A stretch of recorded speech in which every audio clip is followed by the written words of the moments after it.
Si fueras a morir prematuramente, ¿cuál sería la causa más probable? ¿Estás familiarizado con los riesgos a los que estás expuesta en tu zona geográfica? En este capítulo nos acompaña la doctora Judith Ley García para hablar sobre percepción de riesgo en nuestra comunidad. La doctora Ley ha investigado a lo largo de los años respecto a los distintos riesgos a los que está expuesto Mexicali y cómo sus habitantes los enfrentan. Practicando con la doctora, se introdujeron conceptos, discutieron resultados fascinantes sobre la percepción de riesgo de distintos grupos sociales y nos preguntamos nuestro lugar en la sociedad. ¿Soy un atenuador o amplificador? Todo a la vez que nos ponemos a considerar nuestra preparación ante una posible emergencia. Esperamos reflexionen junto con nosotros y terminen con la monotonía estudiando cultura y ciencia. No olviden seguirnos en YouTube, Spotify, Facebook o Instagram.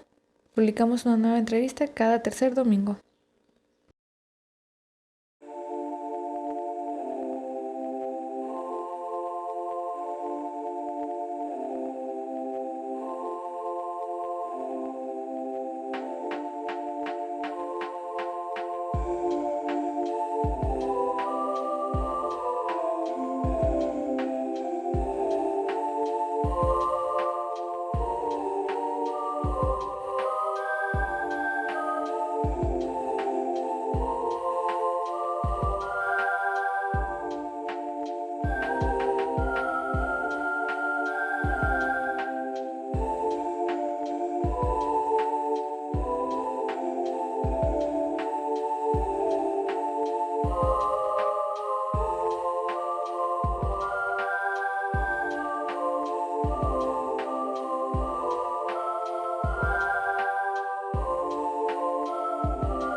Hola, bienvenidos al capítulo 16 de nuestro podcast Estudiando.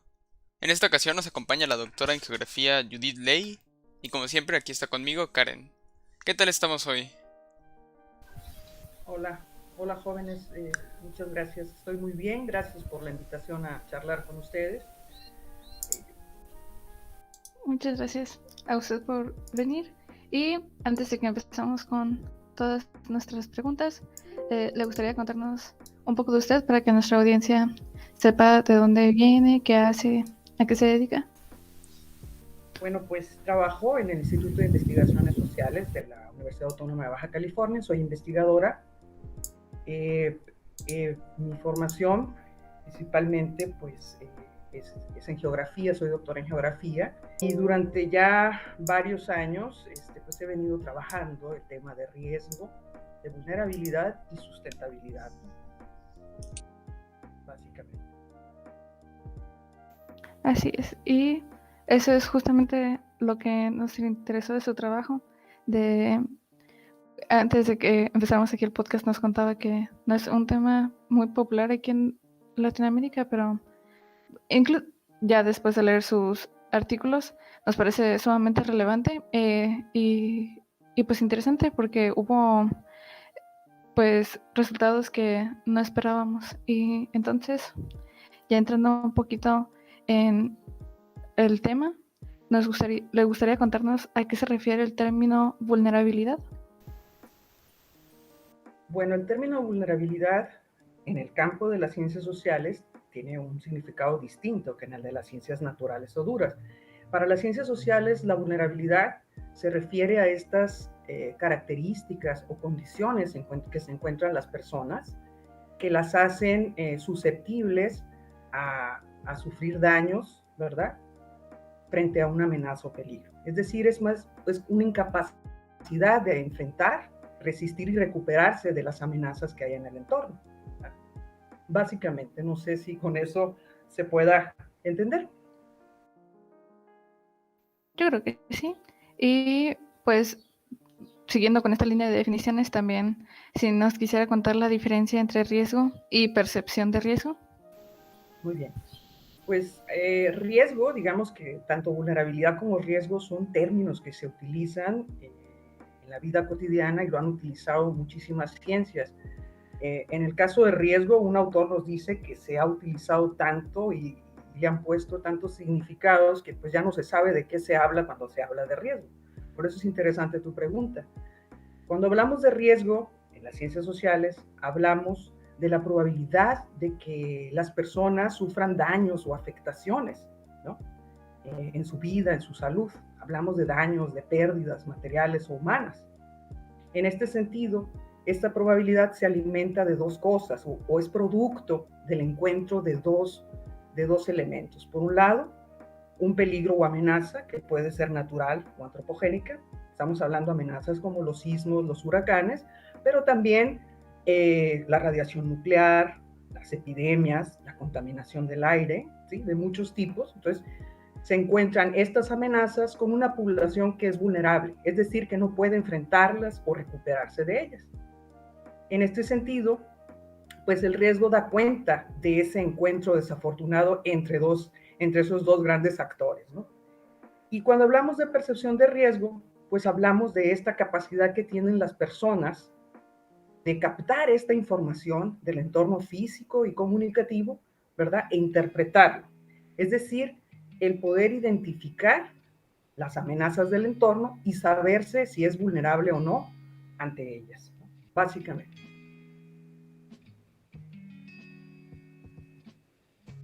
Muy bien, ok.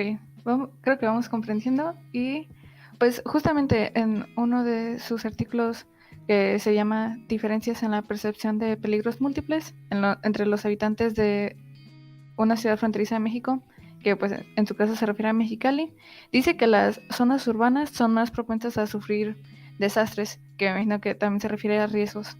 ¿Por qué las ciudades tienen más de estos? Bueno, ahorita que mencionas desastre, pues debemos de decir que desastre es un hecho consumado, o sea, es algo que ya pasó, es una catástrofe, ¿sí? Son las pérdidas humanas, las muertes, las pérdidas materiales, las pérdidas ambientales, ¿sí? El desastre. Y el riesgo es algo que todavía no ha ocurrido, algo que está en estado latente o potencial, ¿no? Por eso se habla del riesgo de desastre, es decir, del riesgo de sufrir grandes pérdidas o daños, ¿no? Entonces esa es la diferencia entre riesgo y desastre. Pero bueno, en este caso, me preguntas que por qué las ciudades son entornos propicios para los desastres, o por qué los desastres están en espera, ¿no? En estado latente, como en estado de fantasma, ¿no? Amenazando ahí. Esto es porque en las ciudades pues se concentra gran parte de la población. Gran parte de la población del mundo está sentada en las ciudades, pero también gran parte de las actividades productivas están en las ciudades. Entonces, en las ciudades hay mucho que perder si se presenta un fenómeno natural o antropogénico de tipo catastrófico, ¿no? Si hay una explosión en una industria, pues hay mucho que perder en las ciudades. No es lo mismo una explosión en una ciudad que en una zona rural donde, digamos, no hay tanta población, no hay tantas infraestructuras, equipamientos y elementos que pueden ser dañados, ¿no? En ese sentido, es que las ciudades son sitios propicios para desastres. Bueno, comentaba, pues si una ciudad es propicia a sufrir desastres y este tipo de cosas, entonces también debe ser capaz de regresar de ellas, ¿no? O sea, volverse resiliente a estas emergencias. ¿Cómo es posible que una comunidad se vuelva más resiliente a las emergencias? Bueno, esto depende mucho del tipo de amenazas a las que está expuesta y de las condiciones en que se encuentra la población, así como las instituciones, hay que decirlo. Por ejemplo, antes que nada, pues tengo que decirle que cada ciudad está expuesta a un paquete de peligros o amenazas distintos. Vemos que Tijuana, por ejemplo, es susceptible a deslizamiento de laderas, a inundaciones. Vemos a Mexicali, que es susceptible o donde se presentan permanentemente sismos y temperaturas extremas. Y otras ciudades del país, por ejemplo, como La Paz, de Baja California Sur, que se encuentra en la trayectoria de huracanes. Es decir, cada ciudad cuenta con un paquete de peligros y tiene que lidiar con ellos para poderse, o sea, volver resiliente o poder enfrentarlos y que no generen grandes daños, ¿no? Entonces, en este sentido, hay mucho que hacer. Pero esto depende, las medidas dependen muchísimo del tipo de peligro al que estamos expuestos. Si nos queremos proteger, por ejemplo, del riesgo químico que implica estas grandes industrias que tienen grandes cantidades de sustancias peligrosas, nos queremos proteger de una fuga o una explosión o un incendio, es muy diferente si nos queremos proteger en materia de un sismo o en materia, por ejemplo, de un calor extremo, ¿no? Entonces, cada amenaza nos va a requerir acciones diferentes. ¿Y cuál es la vía? Pues, si decimos que riesgo tiene que ver con dos principales elementos, que uno es la amenaza o el peligro, y el otro es las condiciones o vulnerabilidad de la población, primero pues tenemos que conocer esos peligros, tenemos que saber dónde actúan, qué zonas amenazan, están expuestas, porque no todas las ciudades están expuestas a todas las amenazas, ¿no? Hay algunos peligros que son selectivos y otros que sí amenazan a toda la ciudad. Entonces, primero hay que conocer bien ese peligro, en primer lugar. En segundo lugar, hay que tomar acciones desde los gobiernos cuando se trata de las ciudades para poder enfrentarlos cuando se presenten. Es decir, aquí está todo lo que se conoce como el sistema de protección civil, que actúan durante las emergencias, ¿no? Son los que coordinan para que no se genere un caos. Y están las medidas que disminuyen la vulnerabilidad de la población. ¿Qué tiene que ver esto? Bueno, pues hay población, en el caso de los sismos, una condición de vulnerabilidad es que las viviendas de las personas sean frágiles. Esas viviendas que están mal construidas, es muy probable que se caigan, ¿verdad? Si ocurre un sismo fuerte, ¿verdad?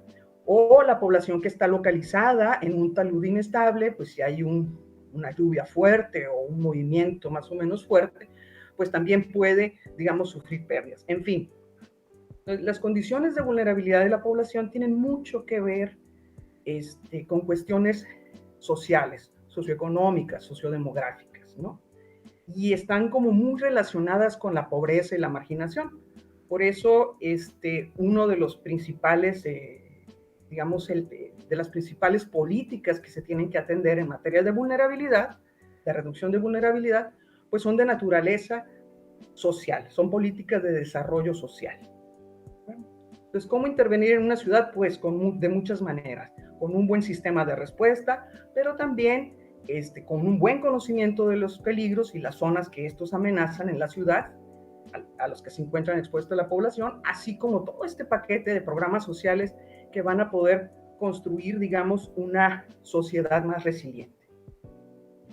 En ese artículo particular que ustedes han mencionado, se habla de un factor de vulnerabilidad, que es la no percepción de riesgo.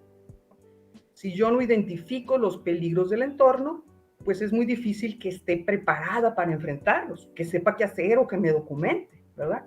Entonces, dentro de las condiciones de vulnerabilidad hay muchos elementos, entre ellas la no percepción de riesgo. Ok, comprendo. Y sí, justo también hablaba en este mismo artículo de que ahora entiendo cómo la no percepción de riesgo va en todo, pues sí, va ligado a la vulnerabilidad de la población. También habla de que diferentes estudios tienen diferentes enfoques sobre cómo los habitantes o la población percibe el riesgo. Algunos dicen que dependiendo de cómo sea el riesgo, otros dicen que depende de la persona que está recibiendo la información. ¿Qué enfoque utilizó usted en su artículo? Bueno, en realidad no tenemos así como que un enfoque muy particular. Tomamos principalmente la visión desde la psicología, ¿no? A pesar de que yo soy geógrafa, pues me he incursionado en cuestiones de psicología justamente por mi interés en estudiar la percepción de riesgo. Entonces, desde la psicología, pero también algunas teorías que tienen que ver con la comunicación, cómo la información nos llega a los sujetos ya distorsionada y esto va moldeando nuestra percepción de la realidad, ¿verdad? Entonces, por un lado está esta parte de la psicología que nos dice que nosotros captamos información del entorno, primero a través de nuestros sentidos, pero también del mundo de la comunicación y y a partir de esa información nosotros construimos un escenario mental, una imagen mental, donde nos dice estás en riesgo. No sé si a ustedes les ha pasado, que van caminando en la noche por una calle mal iluminada y viene caminando otra persona vestida de negro, cubriéndose la cara, ¿no? Y en ese momento ustedes construyen una escena en su mente que les dice, tit, tit, estás en riesgo, te pueden asaltar, ¿no? O algo, ¿no? Así, de esa misma manera se construyen, digamos, escenarios con respecto a diferentes peligros, ¿no? Donde uno relaciona el peligro con esa posibilidad de que uno pueda ser dañado o afectado, ¿no? Entonces, la psicología nos aporta ese esquema, eso de que le llaman también intuición, que es una imagen rápida de la realidad que nos llega así, ¿no? Y que nos permite reaccionar para protegernos. Eso nos lo da la psicología.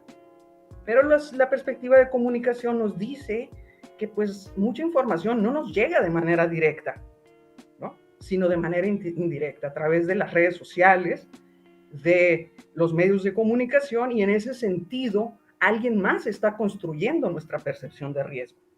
Esas serían las dos principales, digamos, perspectivas que están fusionadas en el trabajo que ustedes mencionan.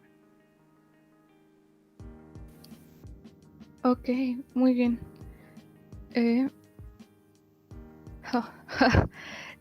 Gracias por aclarar eso. Y también, ya para poder empezar a discutir los resultados, porque me parecieron muy interesantes del artículo, ¿cuál fue su metodología? ¿Cómo sé que hicieron una entrevista a una clase muestra, pero qué estudiaron de estas personas que entrevistaron y qué, ¿puede contarnos de eso? Sí, mira, este trabajo no lo hice yo sola, lo hacemos un grupo de investigadoras que estamos ya desde hace ya varios años estudiando temas relacionados con riesgo, con cultura, con paisaje, etcétera, ¿no?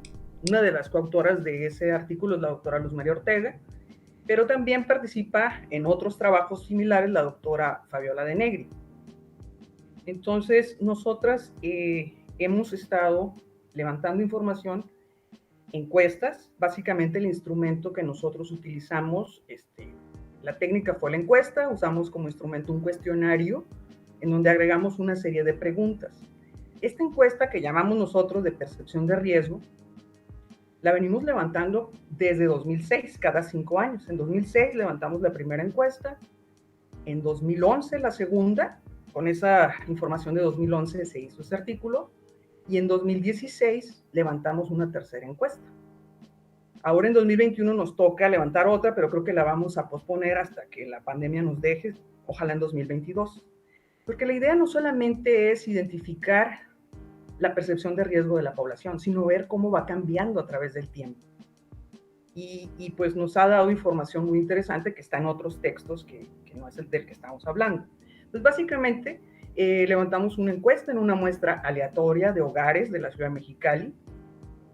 Si mal no recuerdo, la muestra fue de 385 o 90 hogares, generalmente anda por esos números, el tamaño de la muestra, y pues fue así cara a cara, ¿no? Hacerle las preguntas que nosotros incluimos en el cuestionario. Básicamente, las preguntas pues tienen que ver con el perfil del entrevistado, sus características socioeconómicas y demográficas, tiene que ver también con las condiciones de la vivienda y del barrio donde vive, tiene que ver con qué peligros identifica en el lugar, se le da una lista de 33 peligros y ellos dicen cuál tiene presencia allí en el lugar donde vive, en la colonia, y también se les pregunta sobre cómo se informan, qué medidas preventivas llevan a cabo, qué daños y afectaciones han padecido por la presencia de los fenómenos, de los peligros y amenazas que hay en el lugar, entre otras cosas, ¿no? Para tener más información, una visión más completa de cómo se construye esta percepción de riesgo. Entonces usamos ese cuestionario, levantamos la encuesta, y la técnica estadística multivariante que utilizamos es el análisis de correspondencias múltiples. Por el tipo de datos o de variables fue lo más conveniente. Entonces, esta herramienta nos permitió, esta técnica multivariante nos permitió clasificar a los sujetos, a los encuestados, en función del nivel de percepción de riesgo que tenían, ¿no? y asociarlo a partir también de sus características, ¿no? Eso fue lo que hicimos básicamente en este ejercicio para este artículo del que estamos hablando. Muy bien. Y pues, ¿cómo se caracterizaban las diferentes clases? Pues nos dimos cuenta, mira, para empezar, Mexicali está expuesto a 21 de los 33 peligros que incluimos en la lista. Pero si tomamos en cuenta la localización de las viviendas, de la población, pues en realidad se dan traslapes de 4 a 13 peligros. O sea, hay viviendas que están expuestas a 4 peligros, otras a 10, otras a 13, la que más a 13. Entonces, la lógica sería pues que el que está expuesto a más peligros percibiera más riesgo, ¿no? Pero bueno, eso lo abordamos en otro documento, en otro trabajo, en otro artículo, ¿no? Que está publicado. Aquí lo que nos permitió identificar es que había ciertos sujetos que identificaban mucho más peligros de los que hay en Mexicali. Si en Mexicali hay 21, ellos identificaban muchísimos más. Es decir, como el caso del maremoto, ¿no? O los huracanes, que dicen, no, sí, es que aquí es una zona de huracanes, o es una zona donde en mi casa aquí me puede llegar el maremoto, cuando la probabilidad de que eso suceda es baja, muy baja o nula. Entonces, había unos sujetos que identificaban demasiados peligros, hasta aquellos que no existen en el lugar. Esos nosotros le llamamos los amplificadores, ¿sí? Es decir, son estas personas que digamos que tienden a exagerar la peligrosidad del lugar. Identificamos el lado opuesto, lo que se conoce como atenuadores en la literatura de percepción de riesgo, que son los que no identifican casi ninguna amenaza, ¿sí? No, aquí no, ninguno de esos peligros existe. Y preocupa, por supuesto. Los atenuadores, porque si no identifican ni siquiera los sismos, que es una de las principales amenazas de aquí de la ciudad, pues evidentemente que no estarán preparados para enfrentarlas. Y eso también lo corroboramos cuando vimos qué medidas preventivas adoptaban, si tenían un plan de protección civil, si tenían algo, decían no. Entonces teníamos esos dos extremos perceptuales, le llamamos nosotros, entre los que identifican peligros de más, los amplificadores, los que identifican muy pocos peligros, que son los atenuadores. Y tenemos dos categorías más en medio, que son los que identifican peligros de manera selectiva. O sea, identifican más peligros que los atenuadores, pero son ciertos peligros. Y son principalmente aquellos que les han afectado o provocado daños, ¿sí? Es decir, estas personas que tienen una percepción selectiva de los peligros, los perciben porque ya los han vivido en experiencia directa, porque se les cayó el muro de su casa, porque o se les cayó la casa, porque se les inundó la casa y perdieron los muebles, porque a alguien le pasó algo derivado de el evento relacionado con el peligro, ¿no? Entonces encontramos esas 4 clases que para nosotros pues fue bastante revelador, ¿no? Esperaríamos que hubiera sido más homogéneo, pero no, encontramos esas 4 clases. Sí, y también me parece muy interesante que, bueno, muchas cosas, pero la primera es que también decían que entre las clases había unas que eran de personas que ya llevan mucho tiempo viviendo en Mexicali toda su vida, y otras personas que eran de fuera y que luego llegaron. Y uno pensaría que las personas que nacieron en Mexicali serían las que tuvieran una percepción más objetiva, real de los riesgos, pero parecían ser los que menos percibían riesgos, y en cambio las personas que venían de fuera eran las que los percibían más. ¿Por qué cree que podría ser eso, o qué opina de esto? Bueno, en el caso de los habitantes de Mexicali, que se ubicaron principalmente en la dimensión de los atenuadores o de los de percepción selectiva o focalizada, sí, esto tiene mucho que ver con tiene mucho que ver con la forma en la que se recibe la información sobre los peligros, porque también, aparte de ser de Mexicali, se registró y fue una variable significativa en la construcción de las clases, pues por qué vías se informaban sobre los peligros del entorno, así como su nivel educativo. Si recuerdan, por ahí. Entonces, evidentemente que nos llamó mucho la atención que las clases, digamos, con nivel educativo más bajo, que por supuesto viven en las zonas más peligrosas y con las condiciones más frágiles de sus viviendas y sus barrios, pues no se informan, ni, ni tampoco tienen medidas preventivas, ni les preocupan los peligros. Los únicos peligros que reconocen pues, son aquellos que los han afectado y asumen que no pueden hacer nada para enfrentarlos, ¿no? Entonces, eso es muy grave. En el caso de los que perciben, de los amplificadores, digamos, se trata de gente joven, eh, que se informa, principalmente gente joven, ¿no? Que se informa a través de la televisión y el radio, ¿no? Y en el caso de los atenuadores, pues se trata ahí sí de la gente más joven, el grupo más joven, y se trata principalmente de universitarios. Entonces, digamos, las condiciones en las que vive la gente, por supuesto que te va a mostrar ciertos peligros y te va a ocultar otros. Cuando hablamos de los atenuadores y los amplificadores son los que mejores condiciones de vida tienen, ¿no? Tienen mayor nivel de estudio, tienen mejores viviendas, viven en mejores barrios, ¿no? De esta manera, pues ellos difícilmente han vivido por experiencia directa daños y pérdidas. En este sentido, digamos, en algunos casos la experiencia directa funciona para recordarte, oye, el peligro está ahí, o para ocultarlo. Entonces, hay otros mecanismos que intervienen. Digo, no tenemos nosotros la respuesta de qué es lo que está pasando. En ese artículo, cuando menos no, ya cuando uno hace entrevistas en cierta profundidad, pues ya te va uno enterando de otras formas que hay de construir la percepción.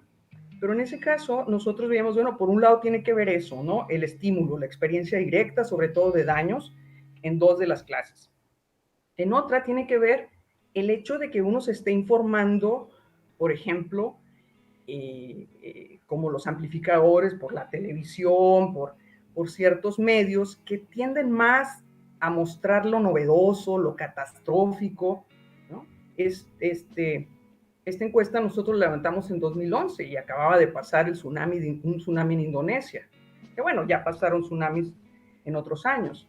Entonces, es como decir, trasladamos esa amenaza a Mexicali, ¿no? Nos la imaginamos aquí, construimos esa escena aquí en Mexicali.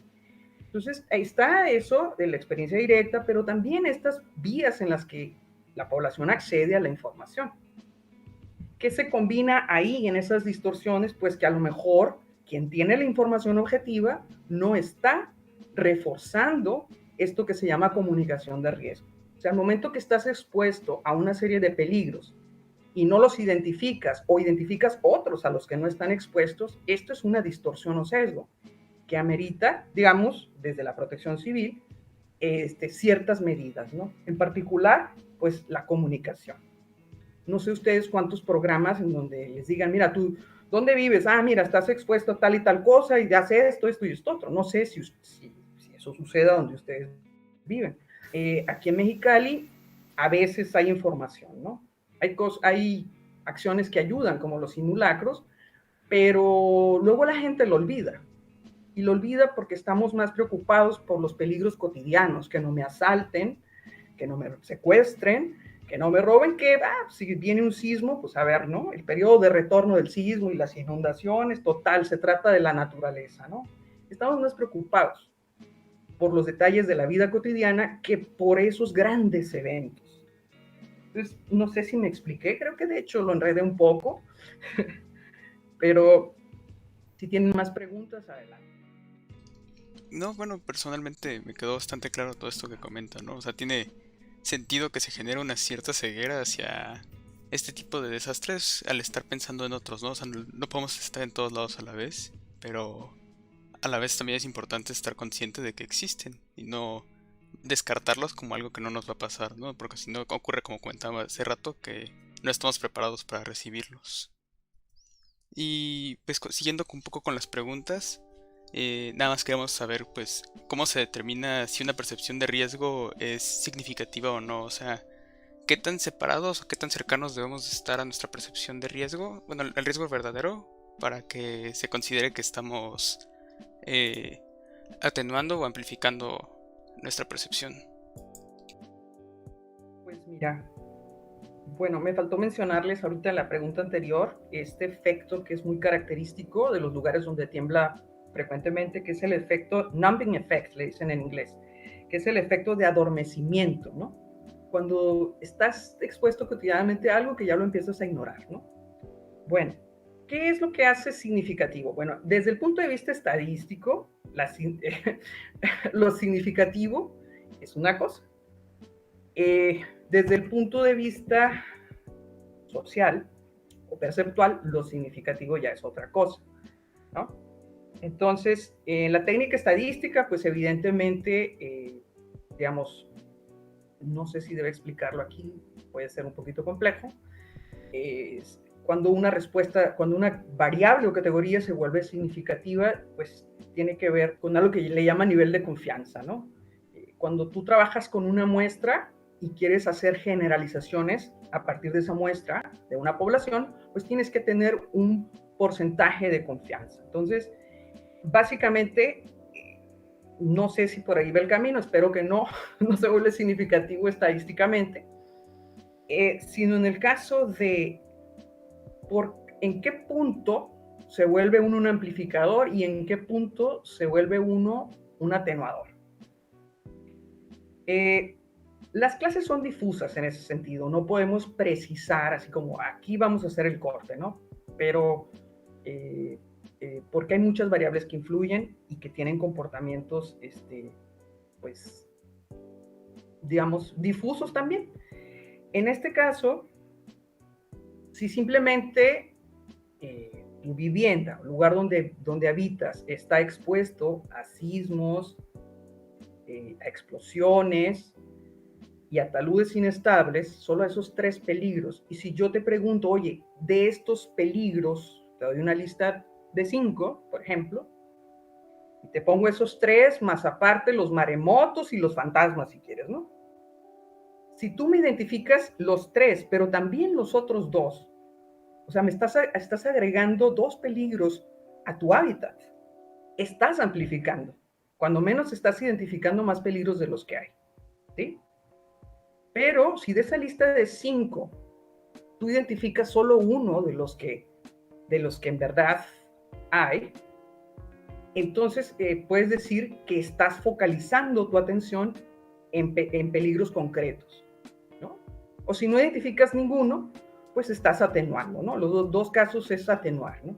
Entonces, lo ideal es que pudieras saber a qué amenazas está expuesta tu vivienda o estás expuesta tu familia en función de dónde está la vivienda, ¿verdad? Para que tomes las medidas apropiadas. Entonces, amplificas si ves más peligros de los que hay, ¿no? Estás exagerando.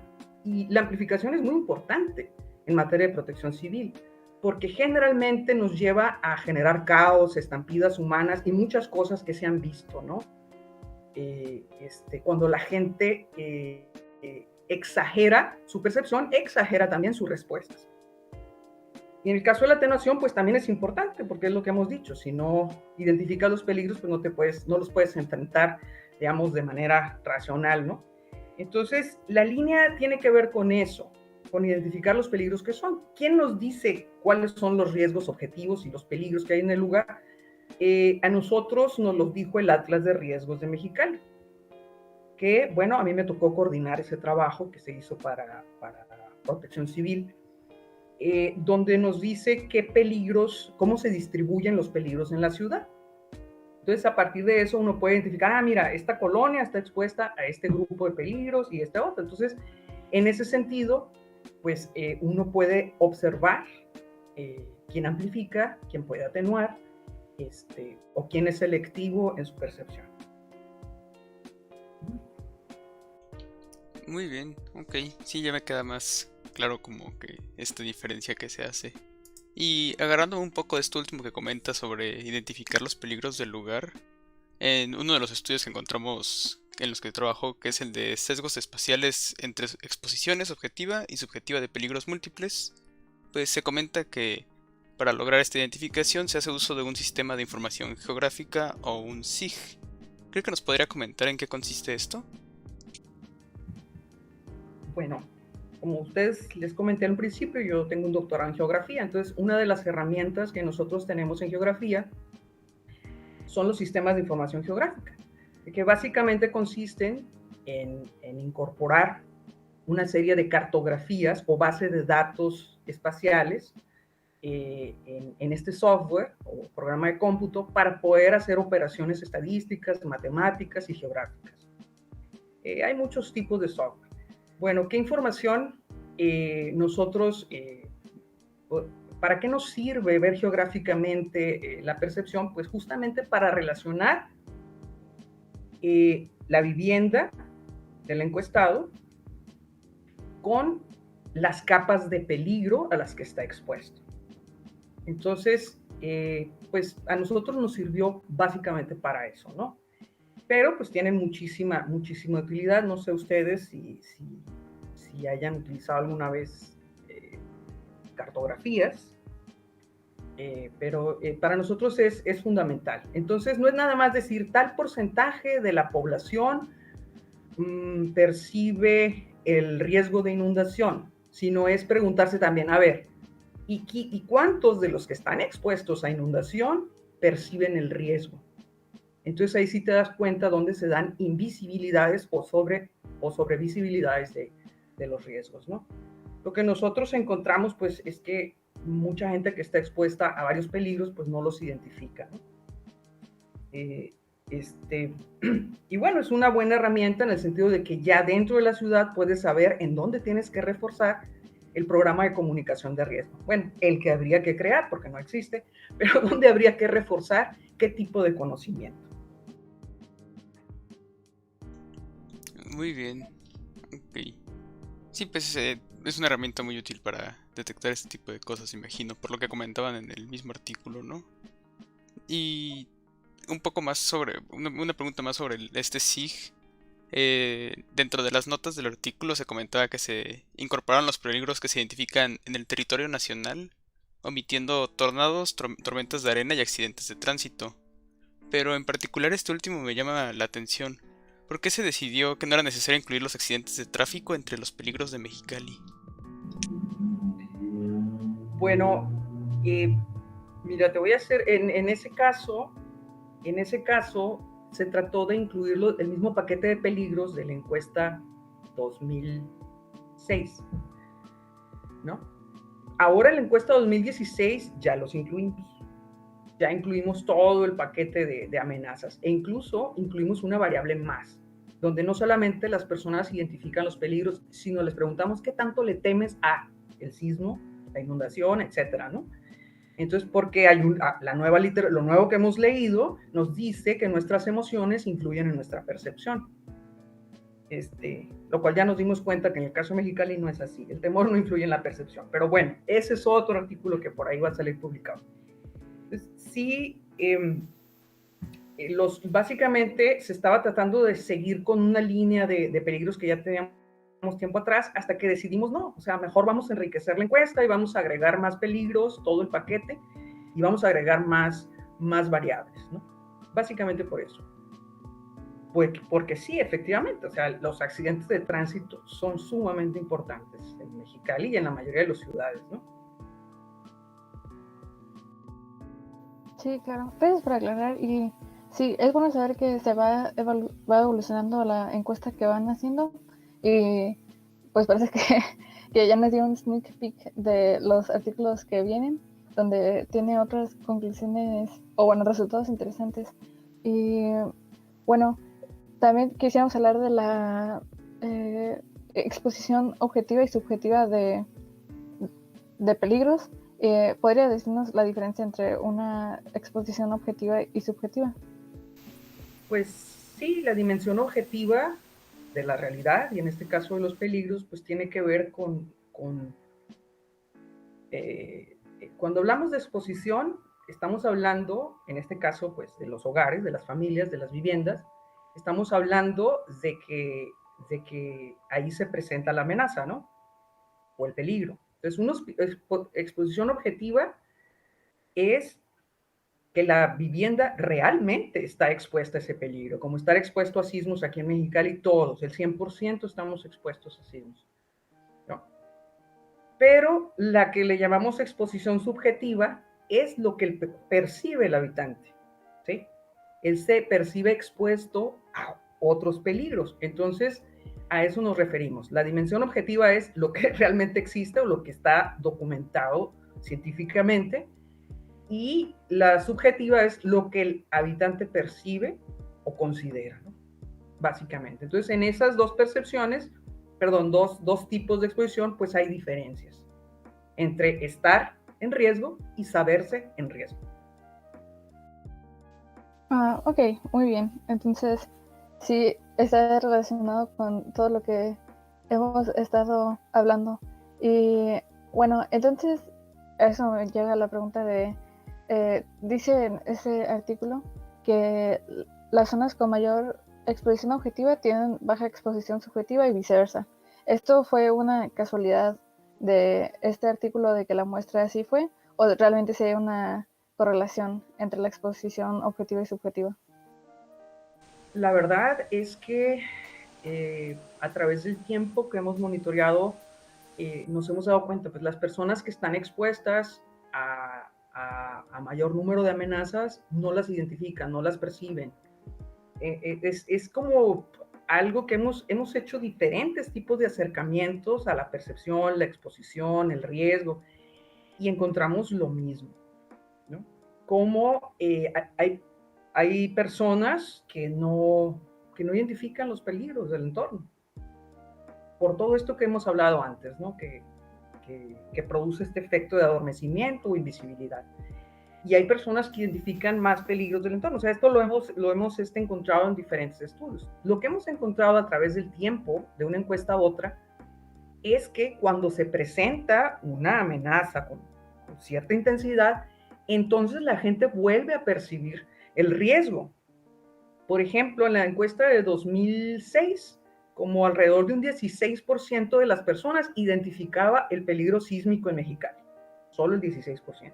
En 2011, casi el 100%. ¿Por qué casi el 100%? Porque en 2010 tuvimos un sismo muy fuerte que causó muchos estragos y pérdidas acá en el municipio. Ahora en la encuesta de 2016, ¿qué creen ustedes que pasó? Me suena que, en especial por lo que leímos del otro artículo, que ya había personas que creían que no había sismos en Mexicali. Así es, la percepción disminuyó. Disminuyó, todavía no disminuye al nivel de 2006, pero disminuyó como en un 50%. Es decir, la tendencia más común es que los peligros se vuelvan invisibles. Eso es lo más común. Es rara la persona que está enterada, a ver, ¿qué peligros hay aquí en mi colonia, ¿no? Es raro. Lo que pregunta uno es, a ver, ¿aquí roban, aquí asaltan o qué paquete de amenazas socioorganizativas hay, ¿no? Pero es raro que uno se preocupe por decir, a ver, ¿esta es una zona inundable o es un talud inestable cuando compras una vivienda o rentas una casa? Entonces, mucho de eso tiene que ver con esto que ya hemos dicho, ¿no? De que estamos más al pendiente de las amenazas cotidianas que de estas otras. Y a través del tiempo, pues lo que va pasando es que se van desdibujando estos peligros, los dejamos de imaginar en el lugar, ¿no? Los vamos diluyendo.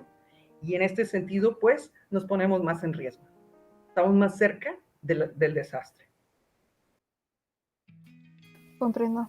Y perdón si esta pregunta ya va, no sé, tocando su opinión personal y pueden no responder si quiere, pero entonces, si la tendencia es que las personas pues no estén muy al tanto de los riesgos y que se les vayan olvidando y así, realmente es una responsabilidad de, pues, del gobierno de mantener a las personas al tanto de sus vulnerabilidades, o es una responsabilidad de la población en cada quien por su persona, o usted qué cree?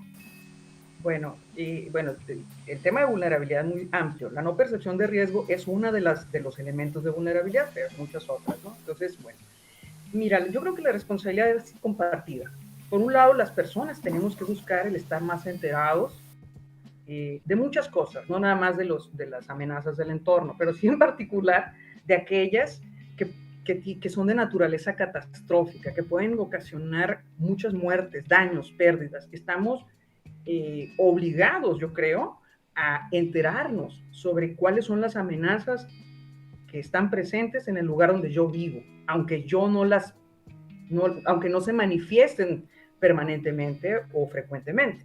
Es una obligación del sujeto, pero también es una obligación de las autoridades, porque si la autoridad sabe qué zonas de la ciudad son inundables, en dónde hay taludes inestables, en dónde puede haber una explosión química y hasta dónde puede llegar a afectar esa explosión, qué radio, pues yo creo que mínimamente, si la autoridad lo sabe y la población que está expuesta a esos peligros no lo sabe, o sea, ahí hay un tema también de responsabilidad de la autoridad. La autoridad tendría que informar y armar protocolos para los diferentes tipos de emergencia que se puedan suscitar en esas zonas.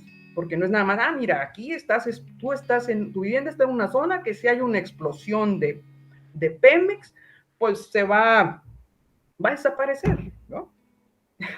O sea, hay muchos niveles de responsabilidad y acciones que se puedan llevar a cabo, ¿no? Entonces sabía que si estás expuesto a una zona, a un riesgo químico, pues entonces te voy a capacitar voy a armar protocolos para evacuar a la gente, para saber qué hacer en caso de un incidente químico. Si no estás expuesto a un riesgo químico, pues no tiene caso, ¿verdad?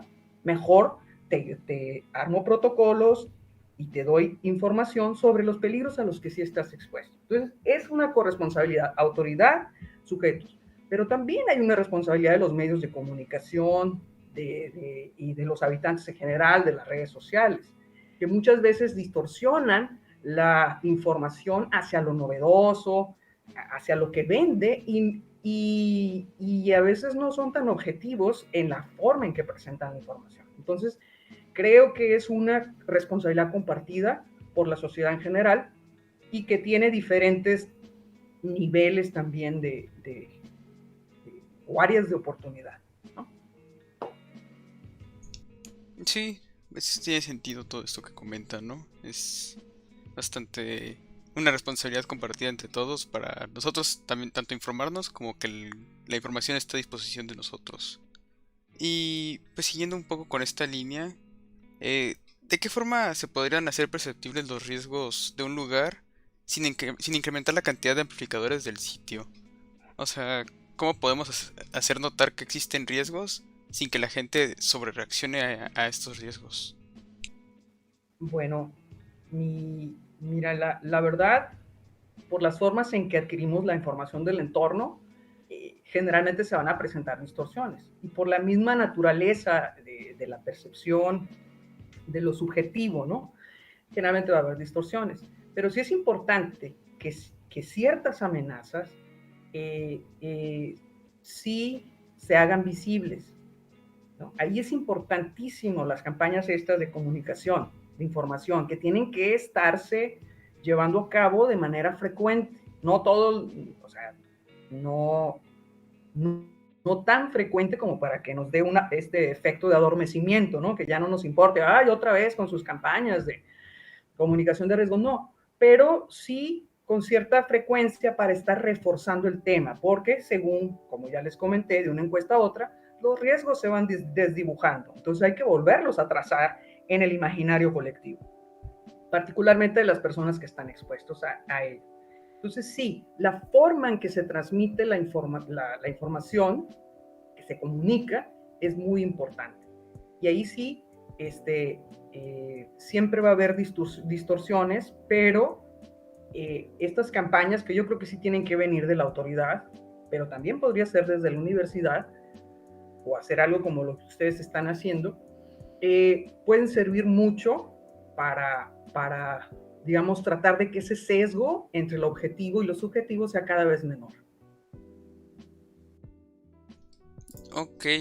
Sí, bueno, de hecho, pues tal vez estaría bien empezar a en universidades como pues nosotros la UABC hacer ruido sobre este tipo de cosas, ¿no? Porque pues se ha visto varias veces que en cuanto una ciudad no está lista para una situación de este tipo, es cuando todo el sistema se cae, ¿no?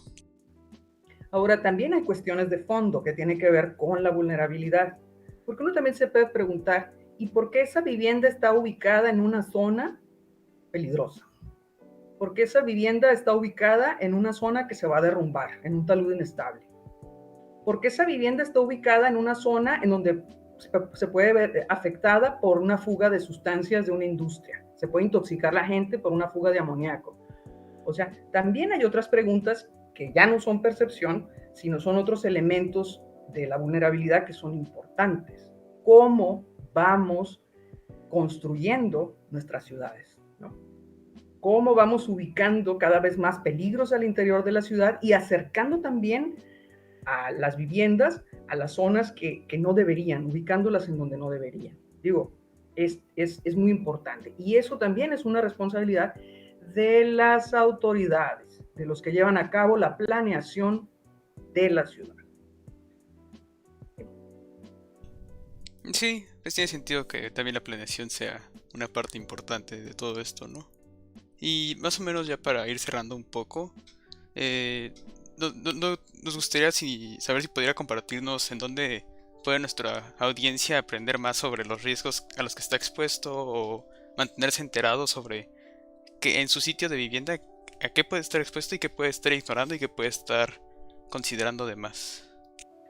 Pues sí, miren, para Mexicali, para Tijuana, para varias ciudades del país ya hay lo que se conoce como atlas de riesgos. Ustedes los pueden encontrar en los portales de Protección Civil Municipal y estatal, ¿no? Entonces, ustedes pueden revisar ahí qué tipo de peligros hay en la ciudad y qué zonas están expuestas a ellos, ¿no? En el caso de Mexicali, que es uno de los atlas más completos, se abarcaron 5 tipos de peligro, que son los geológicos, hidrometeorológicos, sanitarios, químicos y socioorganizativos. En el caso de Tijuana, digamos que se fueron más por las amenazas naturales, ¿no? Los geológicos e hidrometeorológicos. Pero aún así, pues es importante. Entonces hay que revisar, buscar en los portales de protección civil, estatal y municipal y revisar esas cartografías que ellos ofrecen, que las hicieron con sistemas de información geográfica, hay que decirlo. Esas cartografías en donde puedes ubicar más o menos, a ver, mi colonia está aquí, a ver, es una zona que se va a incendiar, ¿no? Esto sí, es una zona expuesta a químicos, ¿a qué, no? Eso sería, el tratar de informarse con esos estudios que han hecho y que tienen un respaldo técnico-científico, en primer lugar. Muy bien. Y pues por último, no sé si tenga algún consejo o comentario para nuestro público, algo que más que quiera agregar. Pues lo que quisiera agregar nada más pues es que hay que estar atentos, el mundo es complejo, es un tanto caótico y a veces hay que saber dónde informarse y qué información es importante para tomar buenas decisiones, ¿no? En el caso de ustedes, pues quiero agradecer mucho esta invitación, pues la verdad, se charla muy a gusto con ustedes y pues he tenido una buena experiencia el haber interactuado el día de hoy con ustedes. Gracias. No, gracias a usted por aceptar la invitación y por el trabajo que realiza, ¿no? Es bastante importante también eso.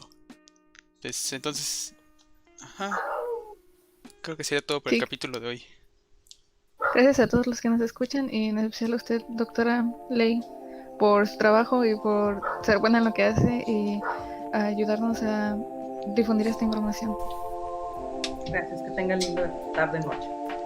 Igualmente, hasta luego.